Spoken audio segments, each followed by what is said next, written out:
Can you put your hands together for a man who's been to the North Pole, the South Pole? He's done Everest twice, the 7 summits twice. Pat Falvey. Thank you. I'll just show a small film here first. And have we sound? With a missionary zeal, he became the only person in the world to complete the 7 Summits Challenge twice, climbing Everest from north and south. And that was before he led the first Irish expedition to the South Pole, and also the first Irish team to sled haul across Greenland from east to west. Pat has demonstrated a cool head at dizzy heights and an inspirational urge to explore the limits of what is possible. Following in the footsteps of his heroes Tom Crean and Ernest Shackleton, his beyond endurance expeditions led 2 groups of ordinary people across South Georgia Island. He has lived and worked with over 30 tribes of people around the world.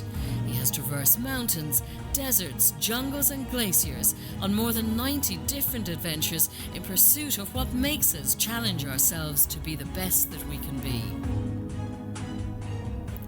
Today, Pat focuses on leading others on life-changing journeys, encouraging them to live life to the full. For Pat Falvey, the secret to success is to have a goal, have a dream, believe in yourself, and go for it.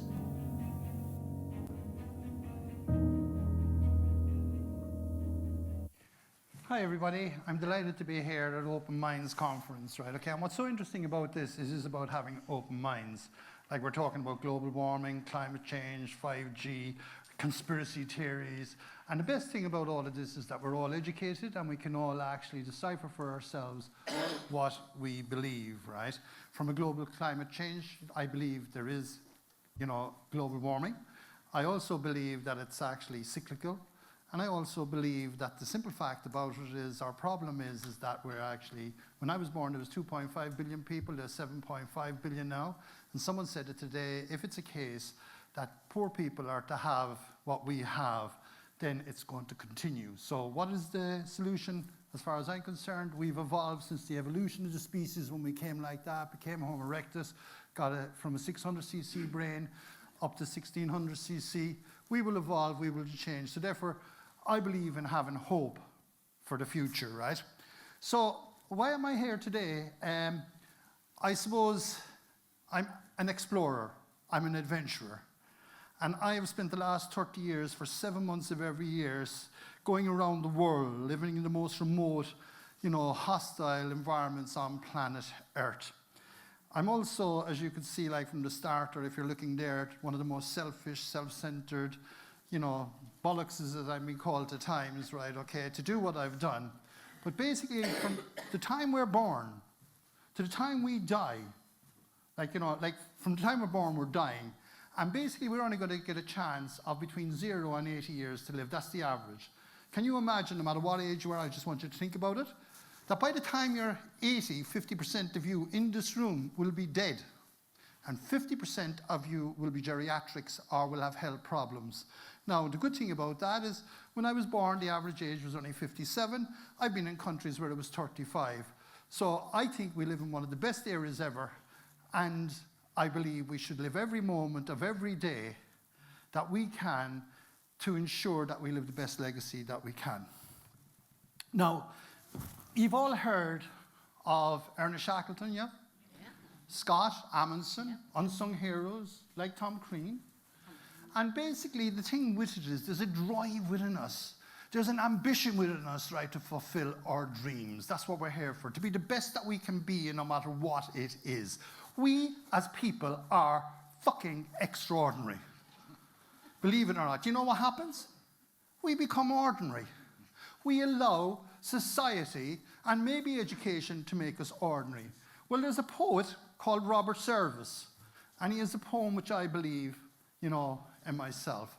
And it's said about, like, all of the great expedition leaders and things like that. There's a breed of men that don't fit in, a breed that can't keep still. So they break the heart of kith and kin, and they roam the world at will. They range the field and they rove the flood, and they climb the mountain's crest. For theirs is the curse of the gypsy's blood. For we don't know when to rest.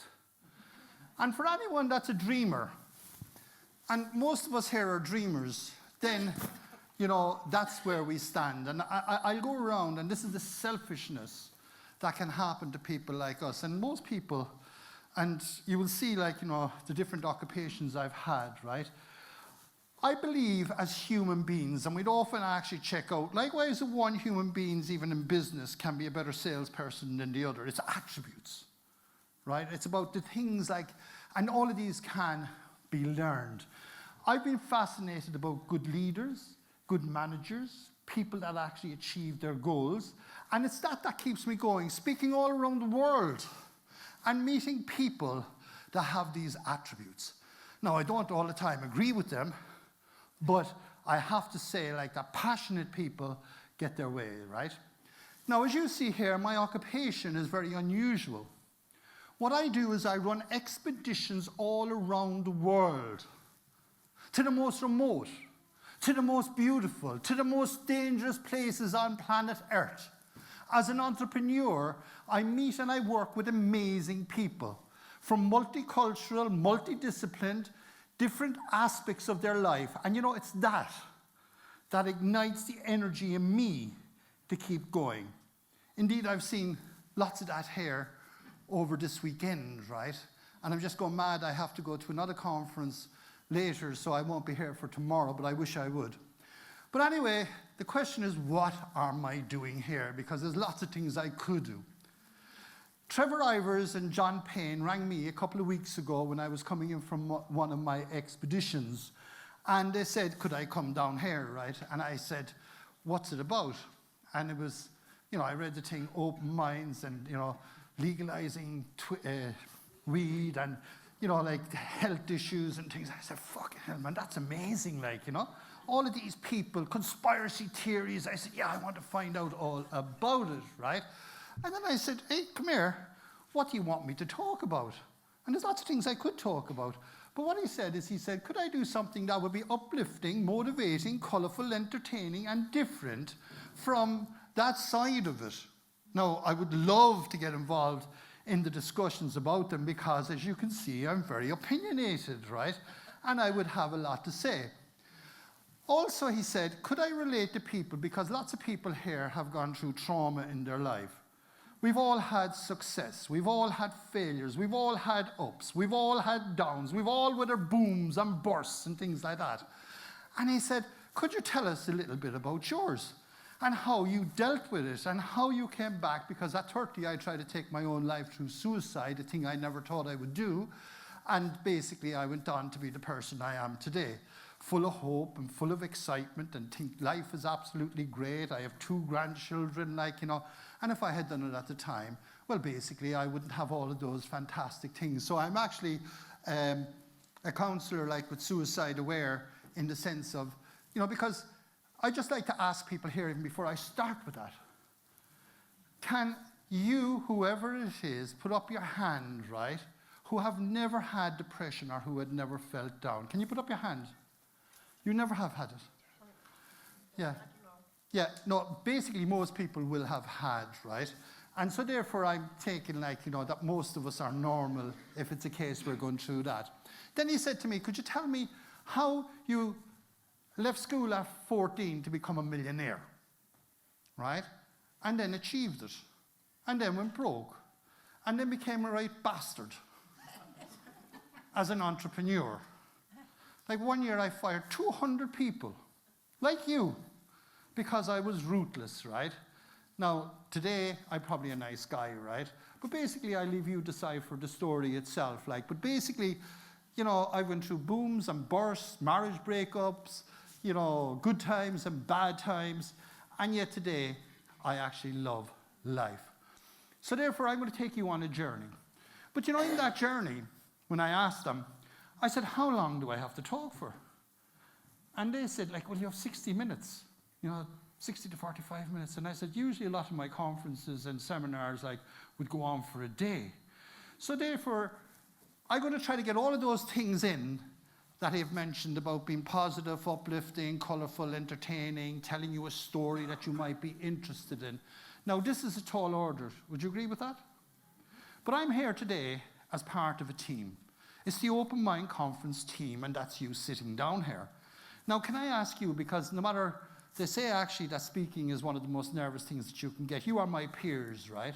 So I would like, if it's a case, even someone could take away one small thing from this, I will have served my job and I'll have served you here today. So can I ask you for the next 60 minutes to become part of my team? There is a proverb, right, okay, and it is like this. It's a man sacrifices health in order to make money, then he sacrifices, the thing on it, right? So in reality, what I want people to do is have the best life as possible, because you know why? We have only one. Now, as you know, Jim Marr's quote, like this, and this is what I love about open minds, right? And stuff like this, conferences I do all around the world, is we have a mind, and our minds are like parachutes. And unless we keep them open and listen to all the different aspects of different people's opinion and leave them actually have an opinion back, there's too many controlling aspects of people actually forcing opinions on people, right? My total belief is, and I've talked to a lot of you in this room, you are educated. You yourself, and last night we spoke at the 5G, it's about having the power. Whether you like things or not like things, you have the power to make changes in your life and to actually go out and say it. Too many people are actually squirming and they say nothing. But I just want to say, and like you see the book I have, right, okay, you have the power. Explore the mindset that you need to be that person. Because some people would say we can't do anything. You can. You have the power. So a little bit about my background. I started as a bricklayer. I went on to be a developer, a financier. I couldn't read or write till I was 30. I have 7 books. My last film, 82 million people seen it. I went into insurance, became an adventurer, then an explorer, an author, filmmaker, but most of all, just like you. There is nothing special about me. I have a brain. If you pinch me, I will hurt. If you stick a knife in me, I will bleed. So I'm just like everybody here. I come from a poor background, and it's hunger that has driven me. But the most important aspect of life for every single one here is each and every one of us are survivors, right? And I just want you to keep that in mind. Now, I'm going to skip one. For over 30 years, just imagine this, I've been an explorer. And what I've done is I've traveled the world for 7 months of every year, seeking out challenges that stimulate my mind and stimulate that of the minds of the people I work with. For 5 months of every year, I actually talk and I speak all around the world. Now, you could say, and this is actually coming from a council house in Greenland, right? So you could say I'm constantly rejuvenated and re-energized by the next day of my life because I'm constantly planning to either be somewhere, go somewhere, or have something that I want to do. Now, everybody will have different aspects in this, but what I do know, today, all I'm going to do is I'm going to tell a story. It's a story about living life on the edge. And you know where you're living life? On the edge as well. It's not about mountains. It's about success. It's about failure. It's about setting goals. It's about staying focused. It's about following your own dreams and being the best that you can be at no matter what you are and getting through this life feeling, fuck man, I made a difference. What I have learned from my experience is that our life is a mountain. And each and every one of you, including me, have our mountains to climb. I know ever before I say a word, each and every one of you, and I was talking to some of you already, have huge mountains in your life. And in actual fact, you have to go through it. Now, I'm going to bring you very simply today on a journey of my life, a journey of challenges that I set myself. Do you know what most people say, the naysayers?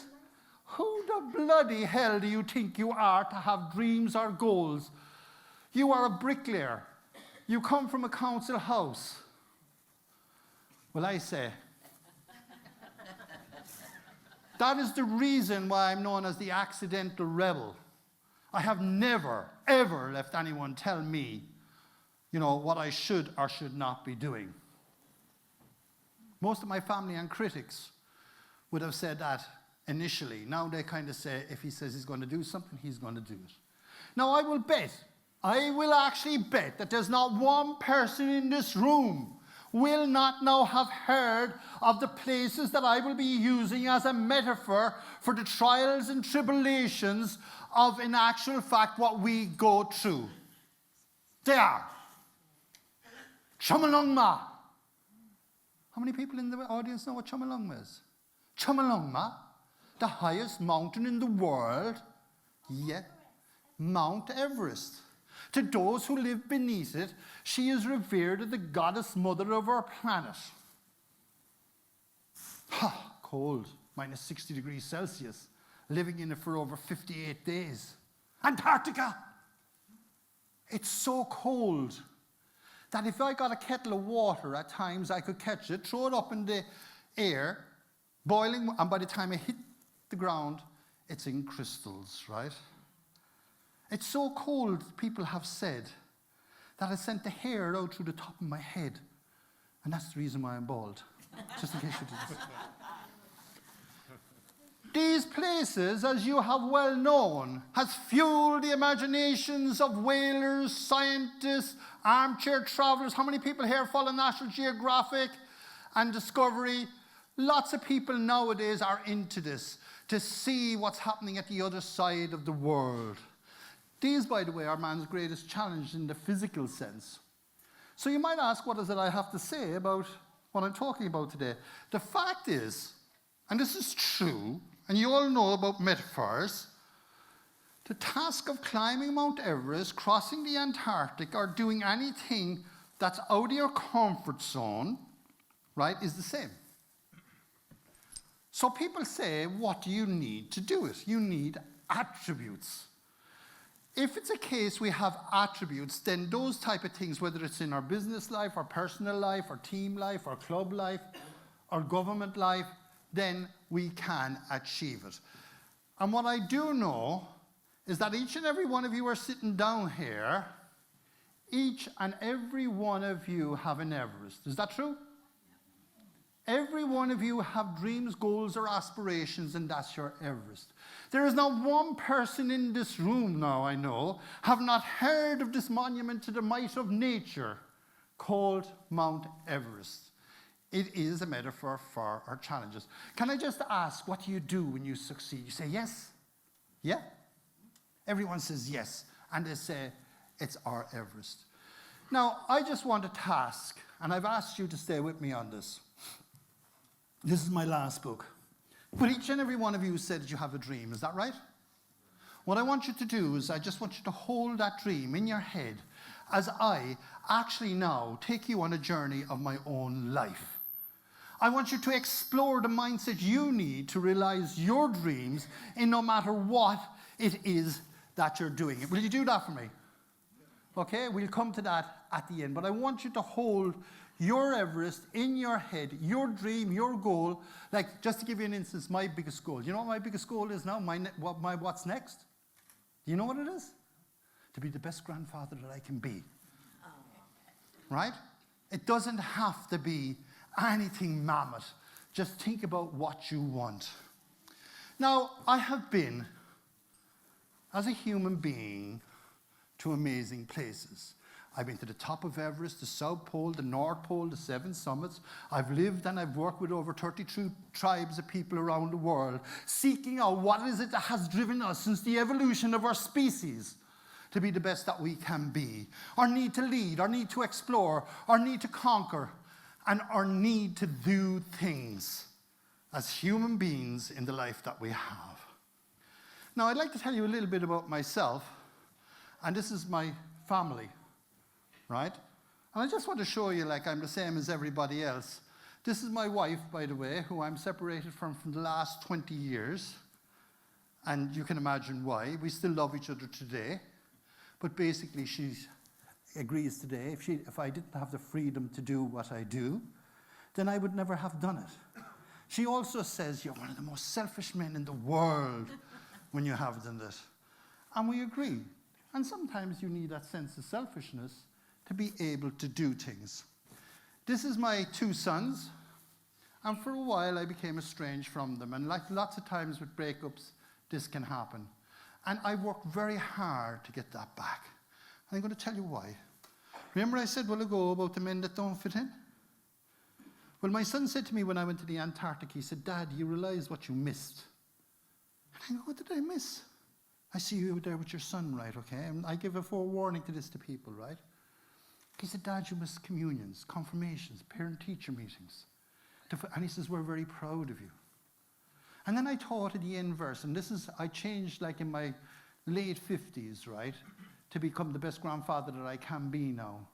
But the inverse of Robert Service, get it if anyone wants to really get a good poem, right? He has failed, he has failed, he has missed his chance. He has only done things by half. Now life's been a jolly good joke on him, and now it's time to laugh. Ah! He is one of the legions lost. He was never meant to win. He's a rolling stone and bred in the bone of the man that didn't fit in. So now, I tried to fit in. Grandchildren. How many people here have grandchildren? Right? See all the happy faces, right? One of the happiest moments of my life. Well, let me tell you this. Jack has nearly died 3 times already. He's to have his leg amputated. He has 2 braces on his legs. And I want you to see this in the end, right, okay? But Jack believes he's Superman because he's in a full body brace and 2 legs. He was being bullied at school. In actual fact, part of my last book was written for him, in the sense that I believe that he, even at his age, have the power. And I want to show you later how you have the power to do anything that you want. And if it's a case you run away from it, then you're a coward. I've been blessed with, great mentors. And as I look out here, and this is the thing about negativity, you are the average of the 5 people you hang around with. I want to tell you, if you're hanging around with negative people, you know what you do? Stop. If you want to succeed, you hang around with positive people. It's not to say you don't have empathy with people that are not. But I heard people here over the weekend saying, do you know the first person you have to love? Who is it? Yourself. And if you don't love yourself and think you're actually great, how do you expect anybody else to think you're great? Now, it might mean being better than what you are and being a nicer person, like I probably learned myself. In the past, to follow my dreams, I was both selfish, ruthless, arrogant, to succeed in the dreams that I had. And I want to take you back in time because, as I said here in this room, my greatest success has come because of mentors. My mentors. And each and every one of you, believe it or not, when you talk negatively at home to your kids, what are you doing? You're mentoring negativity. Yeah. So therefore, I am saying to people, right, okay, be careful of how you think, because how you think, and we heard it last night here, influences other people. Put out your hand a sec. No, up like that. No, I'm only joking. But I was going to say, there's an aura around every person, and that's an energy field. And I believe and I can feel in the energy sense of stuff. Each and every one of us are mentors. So I want to take you back to my success. My success hasn't been created because of me. My success has been created because of the mindset that I was helped to have. And let me show you one of my first mentors. This is Mary B. O'Callaghan. Has everyone a grandmother? This is my grandmother. She couldn't read or write. Her husband left her with 6 kids, and she had to work her ass off. And she used to have to collect second-hand clothes around the streets in Cork City and sell them to country people. She used to go to Dungarvan as well, to the marks, on a horse and trap, believe it or not, in her initial years. And I became her apprentice. My first job is she bought me a pram at 6 years of age, and I was running around up and down the streets of Granabraher and Farranree, a hilly 5,000 house council estate. I lived in my grandmother's house in a small 6x6 box room looking at the planes coming in over Cork airport. And she taught me from a very early age, she said, if you think you can, what will happen? You will. And if you think you can't, you won't. And you're right on both occasions. And she used to thump me to say to me, you have to believe in what you think. Well, anyway, I used to collect the second-hand clothes, and this is the mart. This is my grandmother here in the stall down in the Coal Quay in Cork, right? And I used to wheel them down the hill, and she was selling the clothes that I collected, because she was too old to go up and down the steps in the council houses, right? And I learned a great lesson. It was my first collaboration. I never knew it, but my grandmother put 20% of everything away that I collected. And by the time I was 12, I had 750 quid in the bank in 1969. Wow. Yeah, wow. My first collaboration. We succeed in collaboration. We don't have to be doing everything ourselves, right? My grandmother, in turn, right, taught me a great lesson. I was going down the Coal Quay one day. Does anyone know where the Coal Quay is, like Moore Street? Yeah. Right? And I was going down the Coal Quay with my pram. And these Americans stopped me. And they said, and someone said last night about a lot of us here have gone through the transition, you know, of communication, and we've been in the old times with no electricity in the Black Valley and things like that. And these Americans stopped me and they said, can we have your picture, please? They were taking pictures of poor Irish kids. So what did I do? I put my hand out. It was my first modeling job. Now, people have paid me to wear my freaking underpants, right, okay? After that, like, you know, the likes of the gear companies. But anyway, as I was going away, they said to me, and this is what I think about anthropological museums, right? My grandmother said, we were never meant to live in an anthropological museum so others can come in and stare upon us and say, oh, these are very happy kids shitting in holes, right, okay? While they're flushing toilets. And it's the same all around the world. We are not to live in an anthropological museum. We are not to suppress others from having what we have.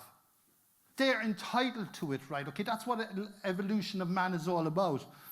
But anyway, I went home and I said to my grandmother, and I was swinging on the gate and she was inside in the garden doing the garden. I said, Nana, we far better off poor. And you know what she did? She gave me a clatter. When your grandmother could. She caught me by the ear and she brought me down the steps into a small room. And there was 4 pictures on the wall. 4 pictures. And she put me up to them. She said, see that guy? What was the 4 pictures, by the way? There was actually the Sacred Heart. There was the President. There was the Pope. And she said, see that guy up there? That's JFK. He's the most powerful man in the world. And my grandmother told me I was as powerful as him. I was only 12. And you know what? I believed her. A couple of years later, because my father's business went broke, I left school to become a millionaire at 15 years of age.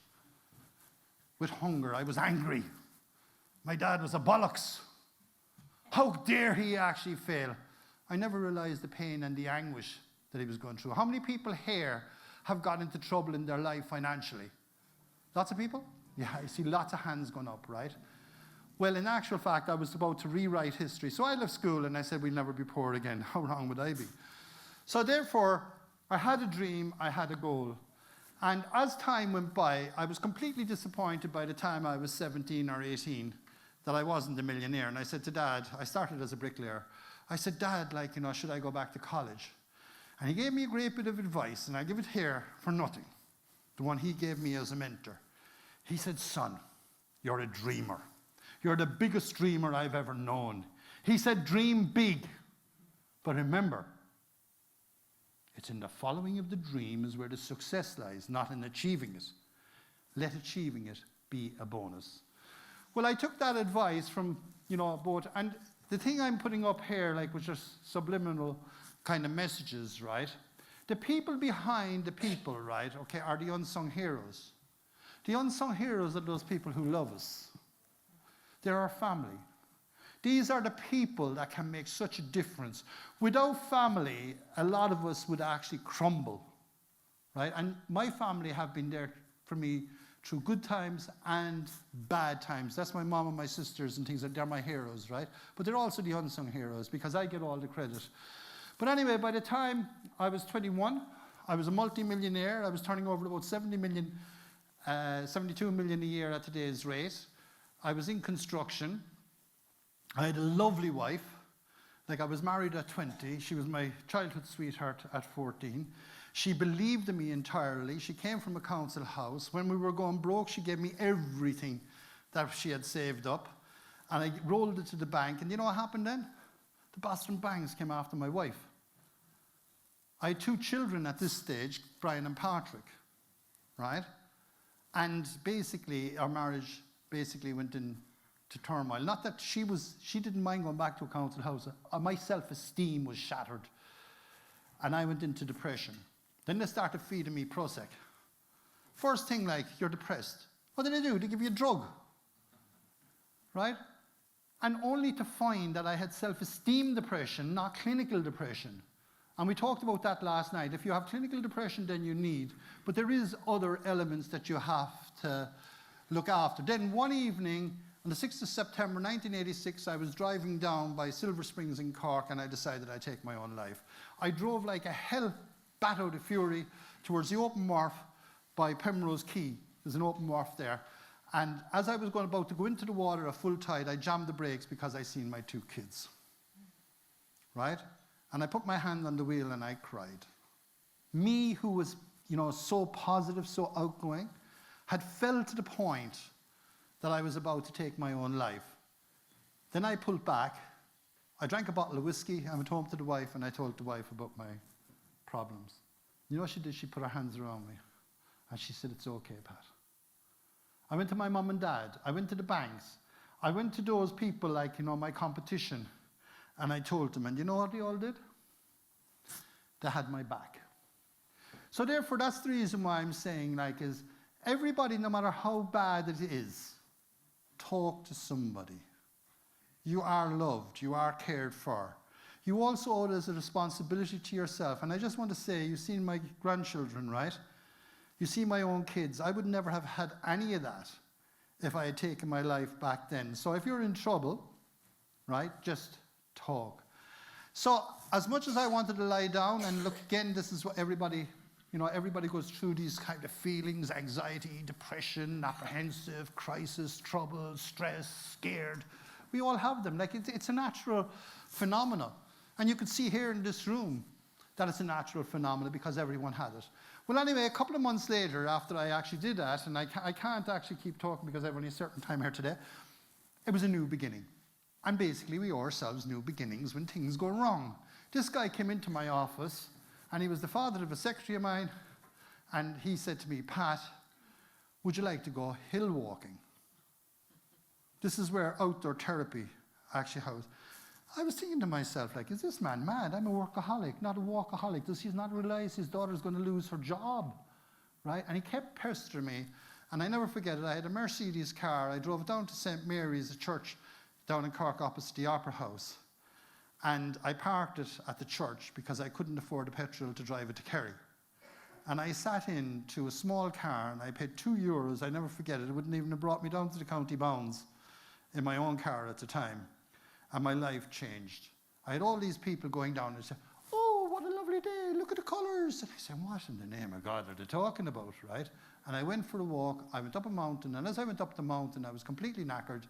And I listened to the water as it cascaded over the rocks, running into the lakes of Killarney. And when I got to the top, I didn't want to go initially. I said, "What's next? What are you doing next week?" And believe it or not, the banks were taking me and Marie to court to take our family home. I was in crisis in my head, as you can well imagine. But they said, "We're doing Cairn Tool." I now live beneath Cairn Tool. We have one of the biggest guiding companies in the country, taking people out abroad as well. If anyone ever wants to do it, that's just the advertisement. But anyway, the thing with it is, they said, were climbing Carn Tool. The previous week someone died in it, so I became afraid it was my Everest. I lost 3 nights' sleep, not thinking about the courts, but thinking of the fact I might die, that I was climbing Carn Tool. And I never forget the excitement. And sometimes you have to take yourself completely outside your comfort zone. You have to take yourself completely away from the financial matters. And what I did is I put myself into what I presumed was danger, which it wasn't danger really. And when I got to the top of Carn Tool, as you can see here, I was, shaking with excitement. I was so excited you just couldn't believe it. I had actually completed my Everest. And then I turned to Val and he said, "What's wrong, Pat?" I put my hand out like this, go on. And I caught it and I shook it. And I shook it tight. And I said, "Val." And he said, "What?" I said, "Val, I'm going to climb Mount Everest." And he said, "What?" And many times he's come back to my mountain lodge. Now, he's dead since, because he was not a great mentor. And he said, "Do you know the time that you said you were going to climb Mount Everest?" He said, "We all thought you were raving lunatic. You were freaking mad. You were insane. Now, how dare you say on your second day that you were going to climb Mount Everest?" But what happened is it became the seed. But that seed made me to go on. My new ambition to climb Mount Everest gave me a purpose. And on the way, as I was going, I didn't know how I would get there. I joined Mountain Rescue. I did a lot of small stuff in life. And it gave me a direction. Within 2 years, I was back up and going again. I came up with an idea at the top of the mountain. I'd set up a bank with no money. I couldn't even read. So I set up a bank with no money, and I lent mock money. I went to all my creditors, and they didn't actually bid on the land, and I used the profits from the land to lend the money to young couples to shortfalls of deposits. Then I went on and I retired at the age of 40 from the corporate world to follow my dream as an adventurer and explorer. And, I've been in nearly every country, all the 7 continents of the world. And I kept going in that light. Now, people actually often say, "That's amazing," right? That you did it. And, sometimes I think to myself, that's not bad.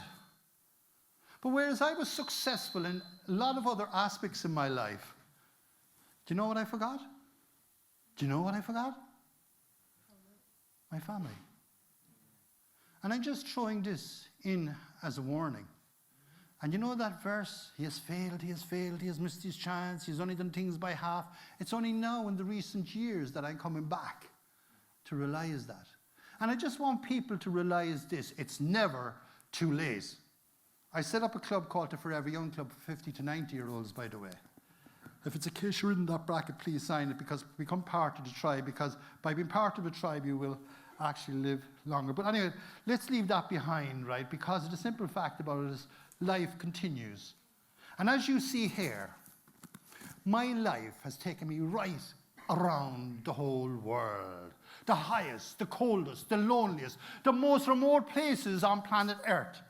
I have crossed deserts, jungles, and glaciers to fulfill the ambitions of myself and the teams I work with. I have lived with over 30 different tribes of people trying to seek out what is that challenges man since the evolution of the species, from nomadic tribes to the Dani, the Lani, the Asmats, the Sherpa, the Inuits, right?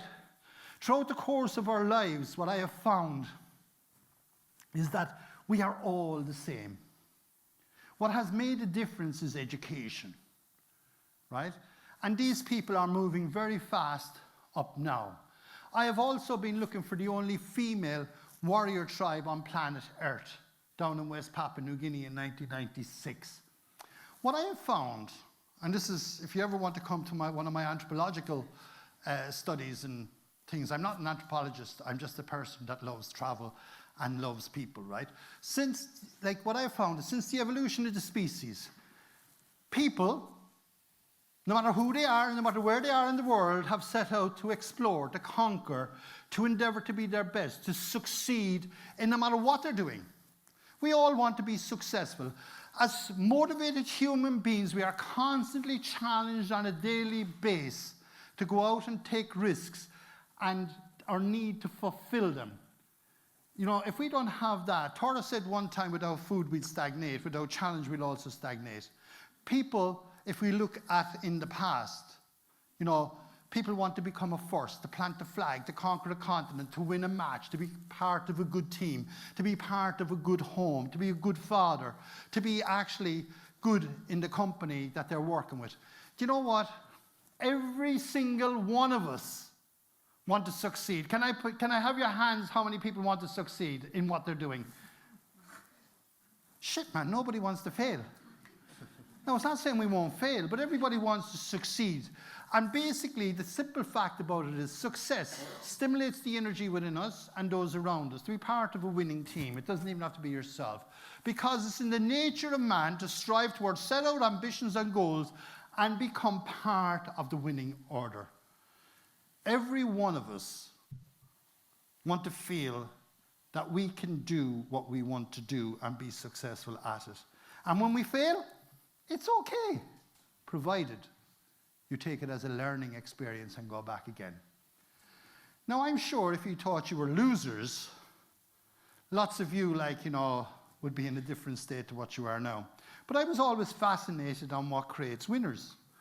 And my dad said to me, winners are created by people being part of teams. Like you're here today and you're part of a team, you're part of the Open Mind Conference, right?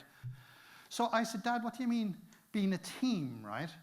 And this is now whether it's in a family or anything else. He taught me about John F. Kennedy because he knew I had a fascination, he said.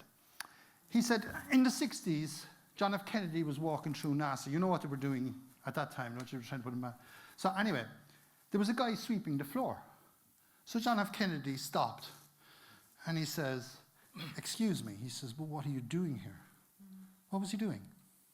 Sweeping the floor.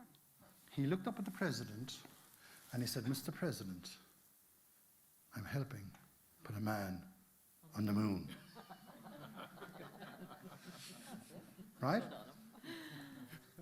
What are you doing with your kids? You're helping them to become better people. If we can actually think of the bigger picture, then we will be a lot happier, right?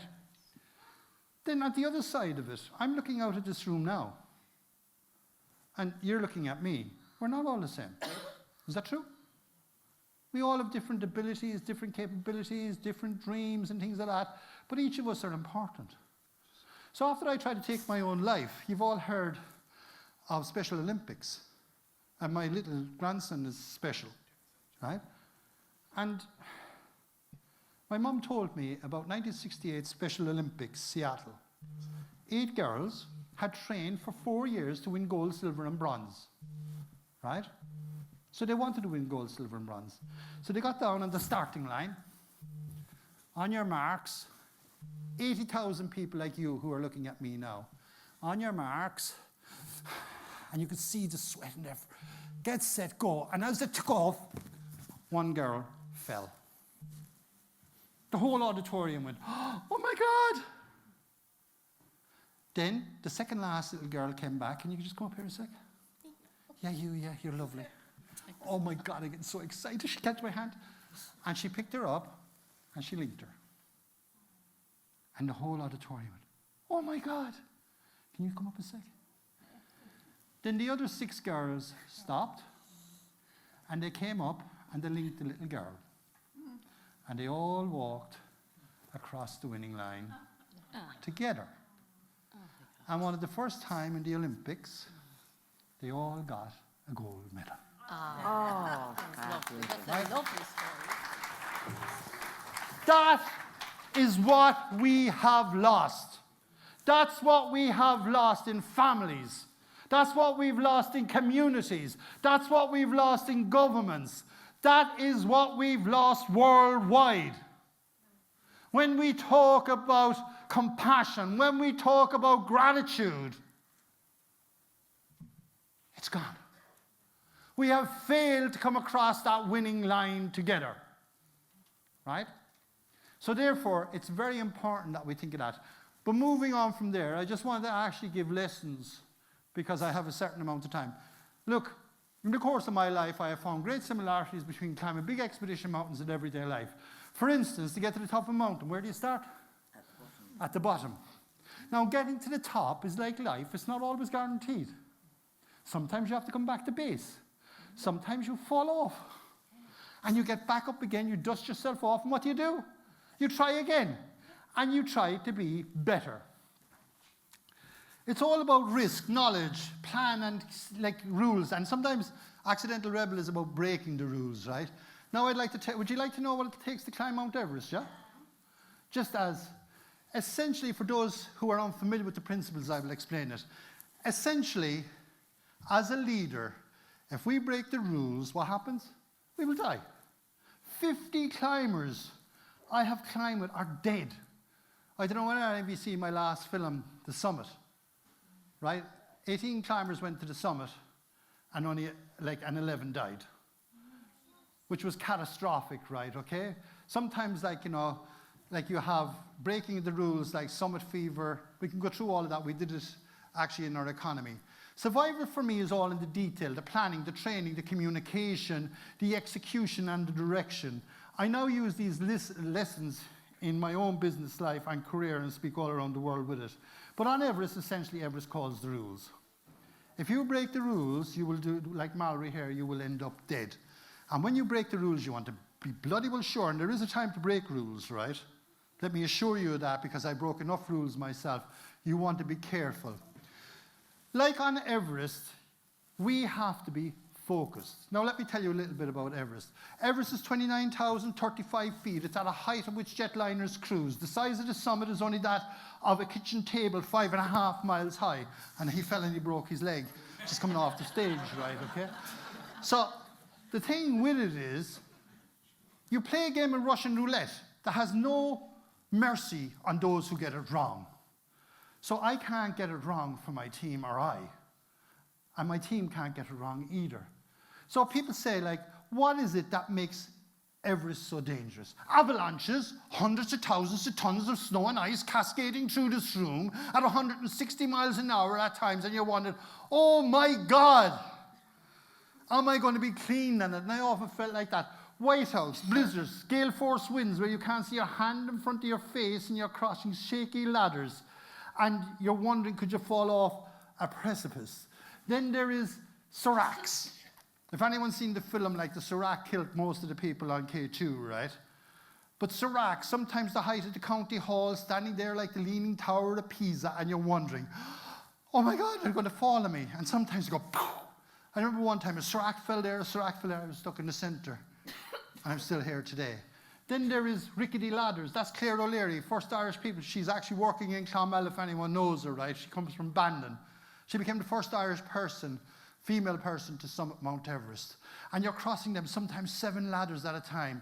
If you take the end of the room here, sometimes we'd have ladders all tied together, and then we'd actually be crossing them, and I'd be making my way to the end of the room, and I'd be looking down 500 feet, and you go, oh. If you look here, like you would see Claire crossing a small ladder.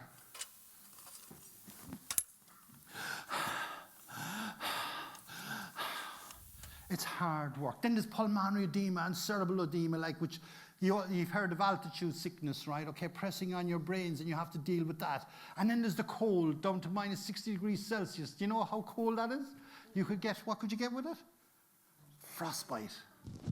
Now, if any of you are scary, especially the kids, close your eyes now. I have seen people lose fingers and toes. Close your eyes now. Okay. Are you okay? Yeah, he's okay. I have seen people lose fingers and toes from just mere seconds of exposure to the extreme cold in places like this. So you have to deal with it. Then there is to carry a 10-pound sack. National Geographic says it's equivalent to carrying a man on your back step for step around at sea level. So if you put the next door neighbor on your back, then you have to deal with death. This is Green Boots on Everest, if anyone follows the Everest series, right? This is just actually about 1 hour from the summit, and people just left them there to die, right? You're walking in the footsteps of dead men, which can cause you uneasiness. Many brave men, including natives, the unsung heroes, which I'm not going to get to talk about much tonight on, right, are the same. But you know, like, people think that's the most dangerous thing on Mount Everest, right? But it's not. And it's also like, if you look at your own life, what is the most dangerous thing in your life? Do you know what it is? You. and you. The most dangerous thing in our life is ourselves, right? If it's a case we're negative, or if it's a case that we're feeling things go wrong, the thing with it is in relation to success, it's about a team, it's about loyalty. If I get my team wrong, I'm definitely going to die. I could be indeed your worst nightmare, or you could be mine. And if that happens, and this is what's happening too much in politics, it's happening too much in business, you know what I mean? There is no loyalty anymore. Everyone is for themselves, right, okay? And sometimes you're the culprit. And sometimes you've got to identify that. I've been involved in climbs and in business, right, okay, where people team my arse. How many people do we have in families that tear each other apart, like, their families split families, like, forever, right? The same in companies, the same in organizations, right?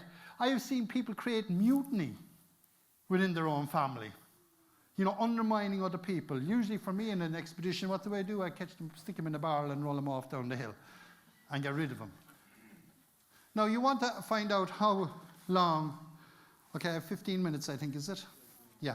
So I think, like, people say, how do you climb Mount Everest? You do the same way as if I was to come into this room and I was asking you to eat an elephant. So you have a goal or dream.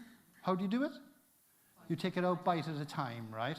Like, as you can see here, like, it's not like we just climb Mount Everest 12 times to camp 1, 7 times to camp 2, 3 times, up and down, up and down, up and down. Sometimes I get exhausted looking at the slide, never mind saying doing it. You plan it, you visualize it, you break it down into section and achievable sections, and you go for it. So that's the way. Every morning we get up, we readjust our plans, right? Just as if it's a case that we take all the conditions into consideration. Day after day, week after week, we stay focused. You can't have a dream or a goal, like, you know, and just keep changing it every day because you're going to have a bad day. You have to stay focused. So as you see there, climbing Everest is not easy. Doing anything you're doing is not easy. Since the first time I set my foot on Chomolungma, I was doing a project with NASA to design a suit for a guy that was going to jump out of the border of space. We had a scientist with us, Carl Heinz. He died, and we put him in an icy grave. In actual fact, I was only one day from the summit, and I failed to get to the summit because we came down to bury him, and the weather changed. So, what did I do? I said I know I could do it.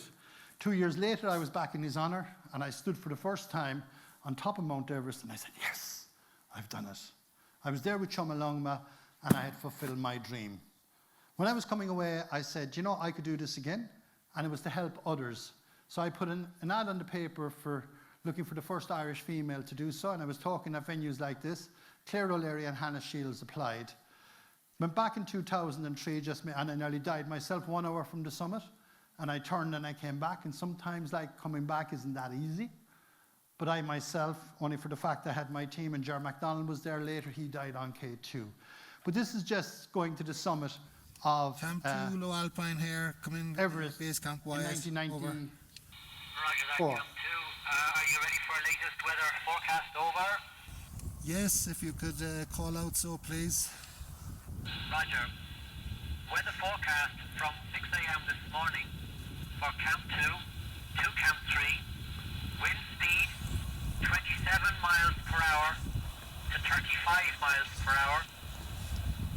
Temperatures minus 28 to minus 31. Tomorrow, 2nd May, 7,000 to 7,500 meters. Wind speed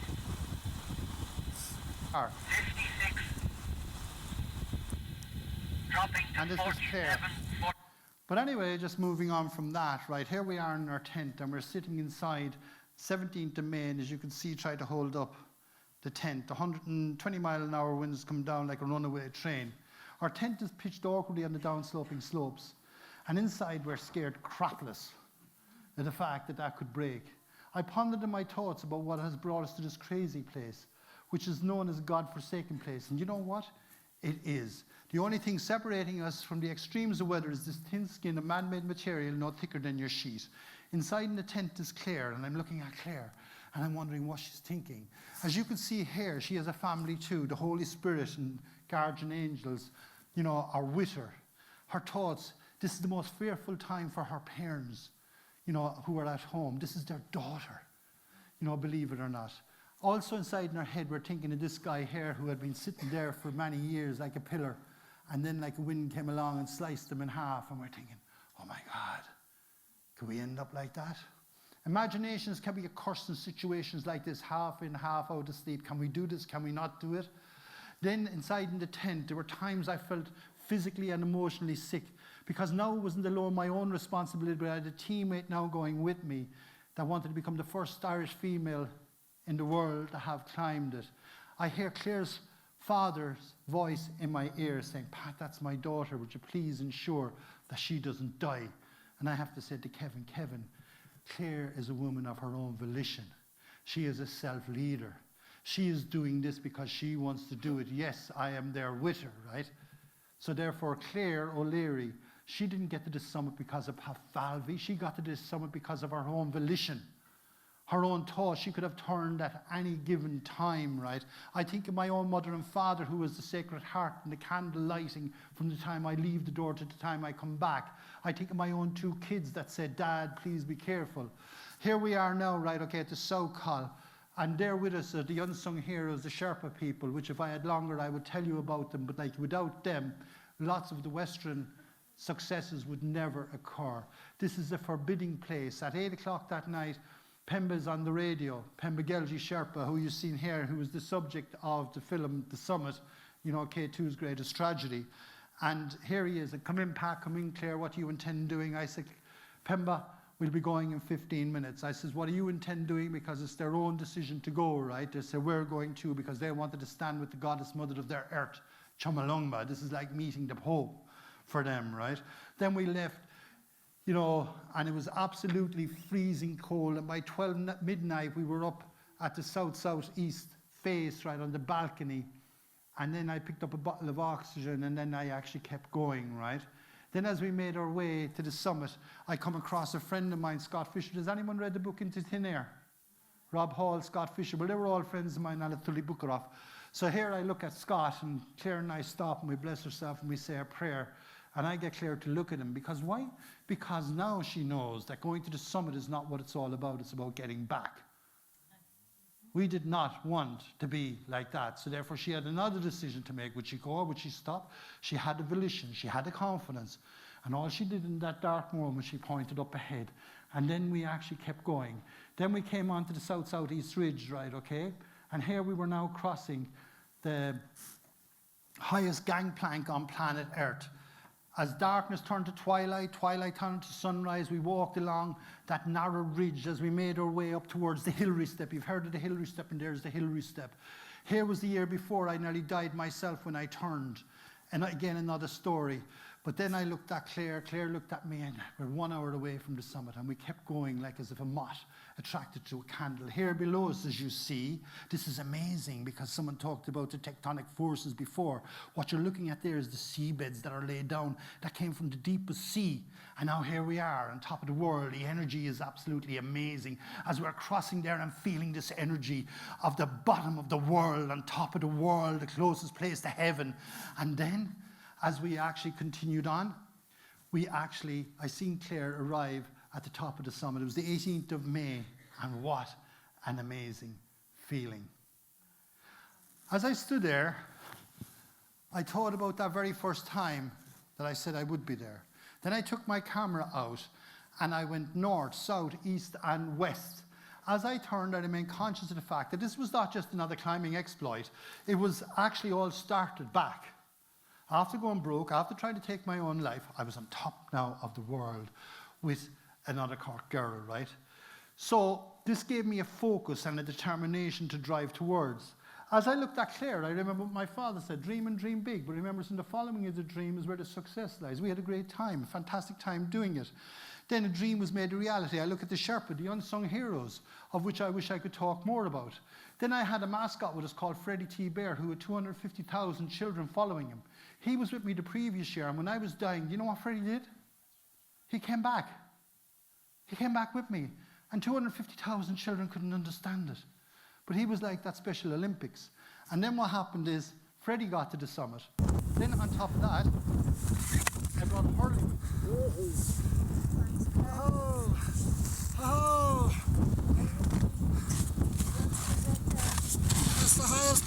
fada in the world. I fucked. That's the highest puck fada in the world. I'm breathless. I can barely breathe. It wasn't the most majestic, but it's gone off the top of the world. Whew. So at this point in time, I was looking out at the Bay of Bengal and there was the jet stream winds coming in, and I said to Claire, we better get the effing well hell out of here. Later, there was 15 people on the summit that day. It's not like it is now 1,000 people. 3 people died on the way back down. So as we were coming back down, Claire became the first Irish female. As we took out the tricolour and said, yes, we've done it. We've weathered amazing storms and things like that. But on the way back down, we had completed Everest. Amazing, isn't it? It was my 58th expedition, and I was ready to retire. So coming back down, what does Claire say? We'll do it again. What's next? I said, what? She said, what do you think we do next, Pat? And I said, have you ever done the 7 summits I had already did it? And she said, let's do that. Within a year, she came to me only 3 years previous to that, right, to my lodge in Kerry, like looking for training. We went down. She became the 15th woman in the world, only.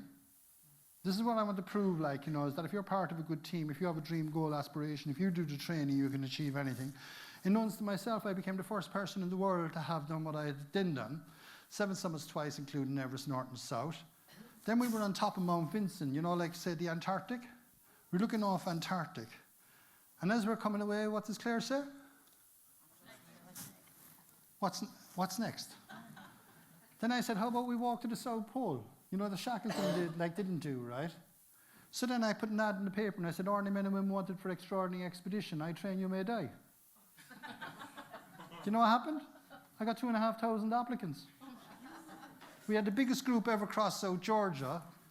And then we went on to the pole, like, you know, like I picked 4 people, ordinary people, and we walked right away to the South Pole, 1,162 kilometers, right? We went beyond Shackleton, and this is actually some of the, like the Antarctic is, like, you know, you should really come to one of my shows on the Antarctic. And now I had been at the top of the world, right? I was now at the bottom of the world, in a place where all the meridians of time go through. You know, like the pole that's at the South Pole. And then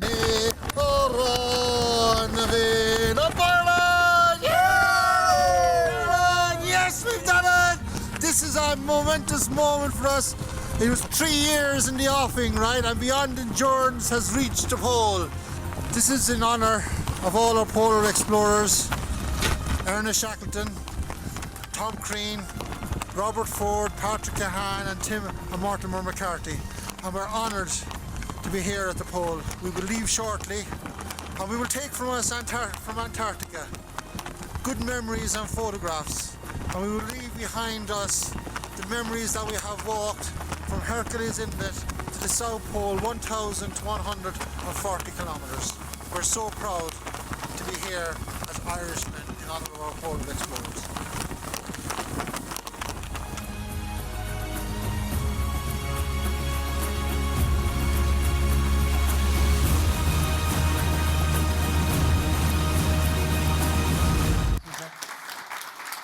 I just want to finish with a couple of lessons. Am I okay to finish with a couple of lessons, yeah? Okay. Basically, when we stood at the pole, we stood there like it was, you know, Special Olympians. We got there together, right? Basically, a couple of things, right? If you're part of a team, or part of a family, or part of a plan, everyone should be going in the one directions. Communication is very important. You know, success doesn't happen by accident. You have to put the work in. Do the basics right. All team members have to have the same, you know, success is about mindset. Anything you do is about mindset. My story focused on ordinary people doing extraordinary things because of my mentors. I remember actually when I went out to Nepal to find myself, I was going to become a dropped-out hippie in Dubar Square in Freak Street, smoking dope after I lost everything. And my mentor sent me back and they said, you have a contribution to society. You get back out and you do it. That's what I did. The successes become because of mentors. It's about not quitting. You all know the verse. My mother gave it to me like after I failed. She said, when times go tough as they sometimes will, and the road you're trudging seems all uphill, when funds are low and debts are highest, then you must not quit. Success is failure turned inside out with a silver tint of cloud of doubt. You can never tell how close you are. It may seem far but be so near. So stick to the fight when your heart is hit. It's when times go tough that you must not quit. Also, this is my dad. He's not in great health at the moment. Mum has Alzheimer's. But basically, it's about family, and it's about fighting for what you believe in and what you want. My greatest dream and goal in life is to become the best grandfather that I can be. I just want to show you something, but I want you to think of something as well that I asked you earlier. You have all your dreams and goals in your mind now? Right? I want to show you how to get it, but I want to show you this first, and then I'm going to tell you the secret. What are we? Explorers! Who's explorers? Jack And who else? and Grandad. Yeah. And show me your explorer hat. Rah! And what have you got? Show the people what you've got.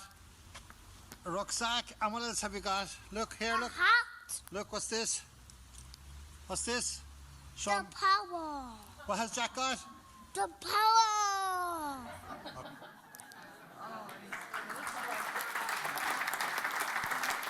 Now,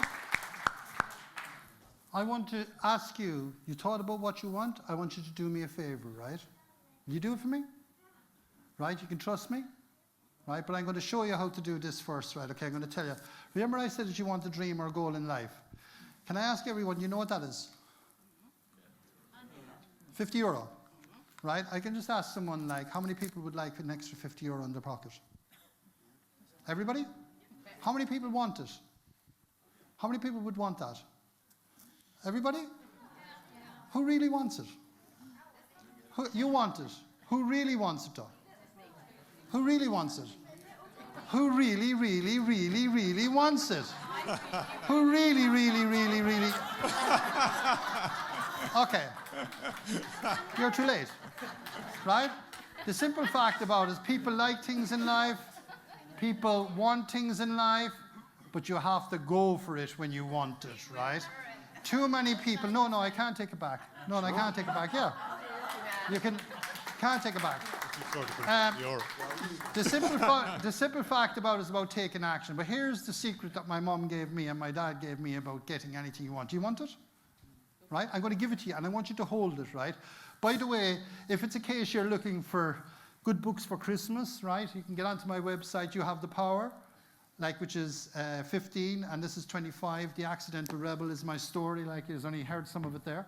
But basically, I'm going to give it to you now.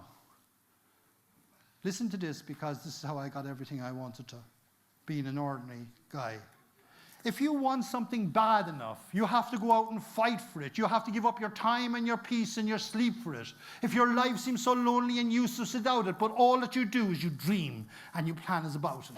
If gladly you fret for it, then you sweat for it, then you go for it. But then when you go for it with all of your capacity, your strength and tenacity. If you simply go after those things in life that you want, though tired, gaunt and lonely, and if day after day you besiege and beset it, you know what will happen? Do you know what will happen? You will get it. Now, I want you to think about what you want, and I want you to think in that frame of mind. I want you all to stand up. I'm not going to ask you to dance. I want you to look at this slide here, right? I want you to catch your hand up, and this is what I have done every morning. Just catch your hand like the hand there, right? Because this is about affirmation. I want you to think very clearly. Have you got what you want? Yes. Follow what I say. Okay? I have the power! I have the power! I have the power! Well, let me assure you this. You can sit down, right? You and you only have the power. You have the power to do anything that you want. When we talk about leadership and when we talk about complaining, it's bullshit. Because of the simple fact, at the end of the day, if we can't trust leaders, we've got to lead ourselves. On that note, thank you very much. What a brilliant talk, folks. Pat Falvey, put your hands together. Amazing.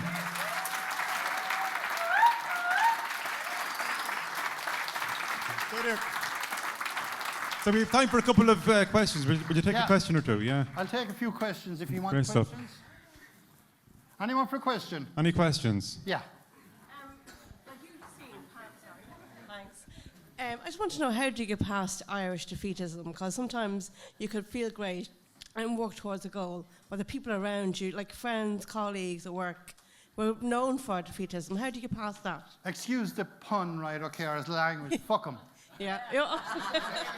Right? That's what the Accidental Rebel. Get the Accidental Rebel book. You are, be a rebel, be a leader, be a self-leader. Okay. Anyone else? Anyone else? Any questions? Any more? I admire your tenacity, but it also depends on how many heads you stand on as you get to that goal. If you know what I mean. Yeah, sorry, I'd agree with You didn't mention that. I did. I meant At all costs, and that's not really No, this compassion. I'm going to say this right, okay? What happened on the initial stage when I summited Everest first, it was for me, right? Then I learned, and remember actually, we can all actually, like we've all had the ups and the downs. We've all been bastards in our lives. We've all, you know, and maybe not everybody, right? But the thing about it is, forgive yourself, right? Change. I said, you know, he has failed, he has missed his chance, he has only done things by half. Now life's been a jolly good joke on him and now it's time to laugh. Ha! He's won and Legion's lost. He was never meant to win. He's a rolling stone and bred in the bone of the man that didn't fit in. You can fit in at any stage of your life. You can be 50, 60. God said, like, you know, if it's a case you seek forgiveness, it shall be given. Right? So if it's a case, yes, I did. I stood on people. I was hungry. Did I say like that I was selfish? Did I say I was arrogant? I did, right? But what am I going to do? Was I going to go through the rest of my life? I could have another 20 years. Like now my whole thing is legacy. Like we formed a Forever Young Club to leave a legacy of positivity behind. So therefore, let's actually go forward. Don't actually crucify ourselves. Let's actually get out and change if we have to change. That's what life is about. We've evolved since the evolution of the species when we came out of the water like this and became Homo erectus, became upstanding. And you know what? So what, like, you know, if the world is changing and we go back to like this at some stage? We have the ability to change with changing times. And we should also actually, you know, if we feel strong about something, take the issues up. It's not even saying we'll be right, but you have to be, you know, what do they call it? Unique to yourself, authentic. Authenticity is the most important thing. And the one thing I will say, now I am authentic. Right? Great stuff. Thanks very much, Pat. One more time, Pat Falvey, please. Thanks.